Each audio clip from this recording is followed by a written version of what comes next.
হাসরের মাঠে আমলনামা প্রদানের ভয়ঙ্কর দৃশ্য। প্রিয় দর্শক, হাসরের দিন বা বিচার দিবস হল একটা প্রলম্বিত দিন, একটি অন্ধকারাচ্ছন্ন দিন। পৃথিবীর সময় বিবেচনায় সেই দিনের পরিমাণ হবে 50,000 বছর। এই দীর্ঘ সময় একাধিক পর্বে বিভক্ত থাকবে, যার মধ্যে প্রথম হল পুনরুত্থান পর্ব। অন্ধকারাচ্ছন্ন হাসরের মাঠে প্রত্যেকের হাতে লম্বা একটা লিস্ট ধরিয়ে দেওয়া হবে।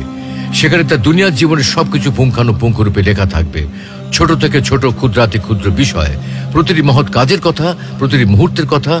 এক মুহূর্তে বিবরণ বাদ যাবে না। তখন এই বিবরণ নিয়ে মানুষ সামনের দিকে যেতে থাকবে, মূল বিচার মঞ্চের দিকে এগুতে থাকবে। হাসরের মাঠে এমন এক মহৎ ত্রাসের পরিস্থিতির সৃষ্টি হবে। আর এ কারণেই সেদিন কাফের মুনাফিকরা মুখের উপর ভর করে হাঁটবে, ভয়ে আতঙ্কে চোখে মুখে কিছুই দেখবে না, যেন অন্ধকার হয়ে গেছে। তাদের মুখ দিয়ে কোনো কথা বের হবে না, যেন তারা বোবা হয়ে গেছে। আশপাশের কিছুই কানে শুনবে না, যেন তারা বধির হয়ে গেছে।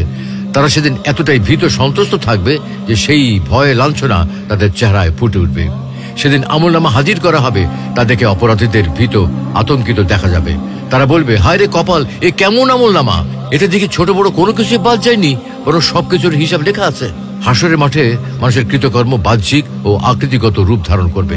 যেমন কোনো কোনো বর্ণনা আছে, যারা জাকাত দেয় না তাদের ধন সম্পদ একটি বড় সাপের আকার ধারণ করে তাদের দংশন করবে এবং বলবে, আমি সেই সম্পদ। আল্লাহ রাব্বুল আলামিন আমাদের সকলকে আসহাবুল হাসানাত দলের অন্তর্ভুক্ত হওয়ার তৌফিক দান করুন।